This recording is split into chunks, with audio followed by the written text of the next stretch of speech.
नमस्कार। कभी सोचिए किसी ने अपनी बरसों की कमाई लगाकर सपनों का एक प्लॉट खरीदा, सारे पैसे दे दिए, कागजात तैयार हैं और वो पहुंचते हैं सब रजिस्ट्रार ऑफिस।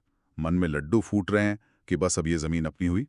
लेकिन वहां उन्हें कहा जाता है, रुकिए, हम इसे रजिस्टर नहीं कर सकते। पहले ये साबित कीजिए कि जो बेच रहा है वो इसका मालिक भी है या नहीं। ये सुनने में भले ही अजीब लगे, पर श्री के गोपी के साथ असल में यही हुआ। आज हम इसी मामले के गोपी बनाम सब रजिस्ट्रार और अन्य पर बात करेंगे, और ये मामला एक बहुत बड़ी और शायद चौंकाने वाली सच्चाई सामने लाता है। जी हाँ, चौंकाने वाली इसलिए क्योंकि ज्यादातर लोग यही समझते हैं कि रजिस्ट्री हो गई मतलब मालिकाना हक मिल गया, बिल्कुल। जबकि ऐसा है नहीं। और श्री गोपी की जो परेशानी थी उसकी जड़ में था तमिलनाडु पंजीकरण नियम 1983 का एक खास नियम, रूल 55A1।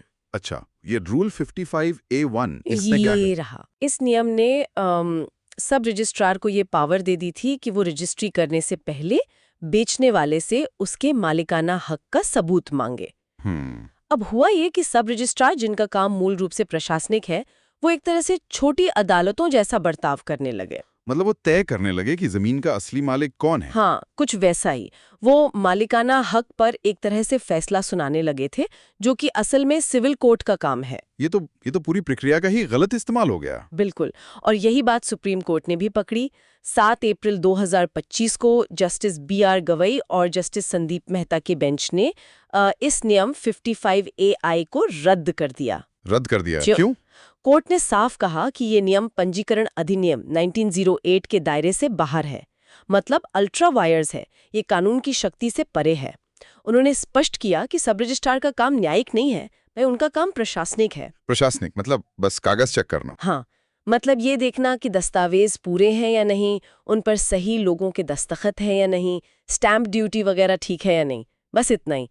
ये तय करना उनका काम नहीं कि बेचने वाले का उस संपत्ति पर टाइटल यानी हक है भी या नहीं। ये काम सिविल अदालतों का है। हम्म। ये तो उन लोगों के लिए बड़ी राहत की बात होगी जिनके सौदे इस नियम की वजह से अटके पड़े थे। लेकिन आपने शुरू में जो बात कही थी वो मेरे दिमाग में घूम रही है कि रजिस्ट्री ही मालिकाना हक का सबूत नहीं है। ये बात थोड़ी और समझाएंगी, क्योंकि आम धारणा तो यही है। हाँ, ये समझना बहुत ही जरूरी है और सुप्रीम कोर्ट ने भी इसी पर जोर दिया है। देखिए, सेल डीड या बिक्री विलेख का रजिस्ट्रेशन एक जरूरी कानूनी कदम है, इसमें कोई शक नहीं। पर यह अपने आप में ये साबित नहीं कर देता कि आप ही उस संपत्ति के निर्विवाद मालिक हैं। अच्छा, तो फिर मालिकाना हक साबित कैसे होता है? मालिकाना हक कई चीजों को मिलाकर बनता है। जैसे सबसे पहले तो टाइटल की पूरी चेन देखनी होती है। टाइटल की चेन मतलब संपत्ति पहले किसके पास थी, फिर किसने किसको बेची, क्या वो सारे सौदे कानूनी तौर पर ठीक थे, क्या बीच में कोई गड़बड़ तो नहीं हुई। फिर देखना होता है कि संपत्ति पर असल कब्जा किसका है। कई बार कागज किसी के नाम होते हैं, कब्जा किसी और का होता है। हाँ, ये तो होता है। और ये भी कि कहीं उस संपत्ति पर कोई कानूनी विवाद, कोई केस, कोई लोन वगैरह तो नहीं चल रहा। इन सब बातों की जांच के बाद ही सही मायने में मालिकाना हक तय होता है। रजिस्ट्री, आप कह सकती हैं, इस पूरी कहानी का बस एक चैप्टर है, पूरी किताब नहीं। समझ गया। तो इसका मतलब ये हुआ कि खरीदार को सिर्फ रजिस्ट्री पर ही आंख बंद करके भरोसा नहीं करना चाहिए, उन्हें खुद भी काफी होमवर्क करना पड़ेगा। क्या सलाह देंगी आप खरीदारों को? देखिए, सबसे पहली और जरूरी बात, बेचने वाले के टाइटल की पूरी हिस्ट्री, पूरी श्रृंखला को ध्यान से जांचें। सिर्फ मौजूदा सेल डीड नहीं, पुराने कागजात भी देखिए। ठीक है। दूसरा, पता करें कि प्रॉपर्टी पर कोई देनदारी, कोई मुकदमा या किसी और तरह का कोई पंगा तो नहीं है। सब रजिस्ट्रार ऑफिस, नगर निगम वगैरह में चेक करें। ओके। और तीसरा और बहुत अहम, जमीन पर खुद जाकर देखें, मौके पर कब्जा किसका है। आस पड़ोस के लोगों से भी बात करें।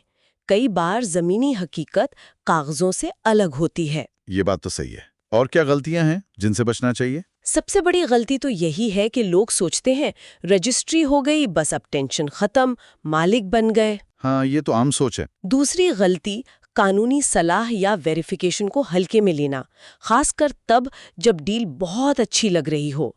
सस्ता रोए बार बार, महंगा रोए एक बार वाली बात है। किसी के कहने पर या सिर्फ कागज देखकर भरोसा न करें, पूरी जांच पड़ताल बहुत जरूरी है। तो निचोड़ ये है कि सावधानी हटी और दुर्घटना घटी। खरीदने से पहले पूरी ड्यू डिलिजेंस, पूरी जांच पड़ताल ही असली सुरक्षा कवच है। बिल्कुल। सीधा सा फंडा है, स्टैम्प पेपर या रजिस्ट्री की मोहर आपको मालिक नहीं बनाती। मालिक आपको कानून, सही दस्तावेज और तथ्यों की पूरी जांच के बाद ही बनाती है। तो कह सकते हैं कि सिर्फ मोहर नहीं, कानूनी हक देखो भाई। भी हाँ। और जाते जाते एक सवाल सोचने के लिए छोड़ जाते हैं हम। तमिलनाडु का ये नियम तो रद्द हो गया, पर क्या इसका असर दूसरे राज्यों पर भी पड़ेगा जहां शायद ऐसे ही मिलते जुलते नियम हो? या फिर क्या अब खरीदार रजिस्ट्री करवाने जाने से पहले ही टाइटल वेरिफिकेशन को लेकर और ज्यादा चौकन्ने हो जाएंगे? ये देखने वाली बात होगी।